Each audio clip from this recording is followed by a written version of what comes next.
Hello, and welcome back to Bible Wits Bible Corner. The passage that we're going to be looking at today is going to come from Galatians chapter 6, verses 1 through 5.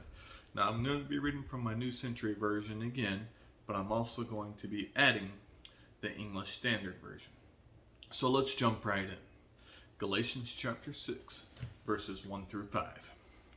Brothers and sisters, if someone in your group does something wrong, you who are spiritual should go to that person and gently help make him right again.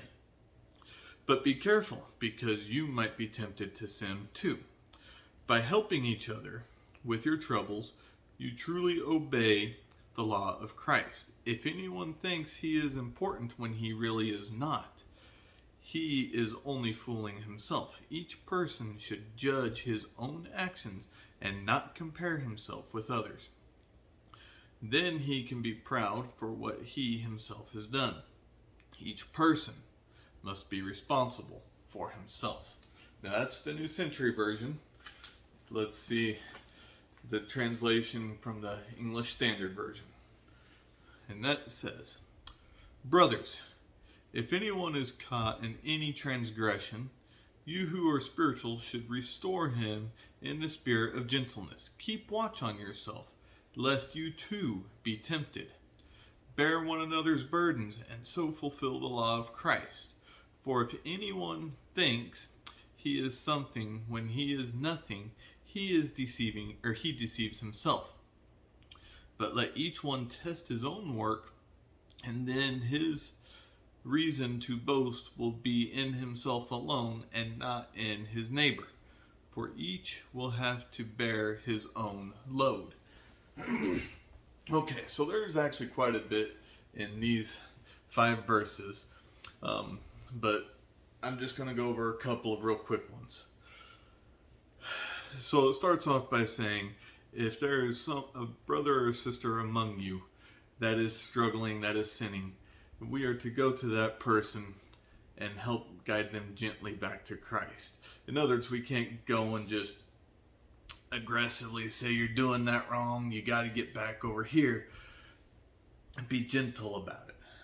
Now, further on down in verse 5, it says, each person is responsible for himself. I'm back in the New Century Version here. Each person is responsible for himself. Okay. Does that mean that if I'm responsible for myself, I don't need to help anyone? Absolutely not, because it just said in verse 1, in verses 1 and 2, we are to help each other. So when it says responsible for yourself, that is basically talking about your own actions.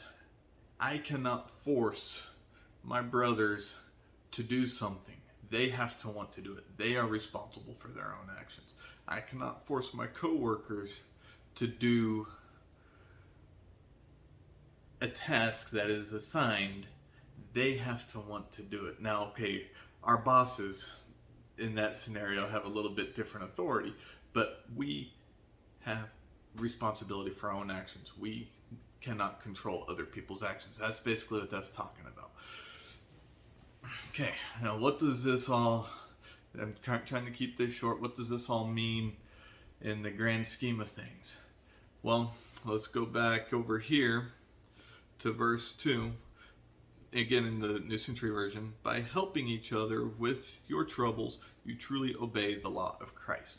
So when we help each other, when we are bringing someone that is sinning back to Christ, we are obeying Christ. We are doing what God wants. We are spreading His word and feeding off of yesterday. We are making disciples of all nations. I hope this is encouraging. Have a wonderful God-centered day. Bye.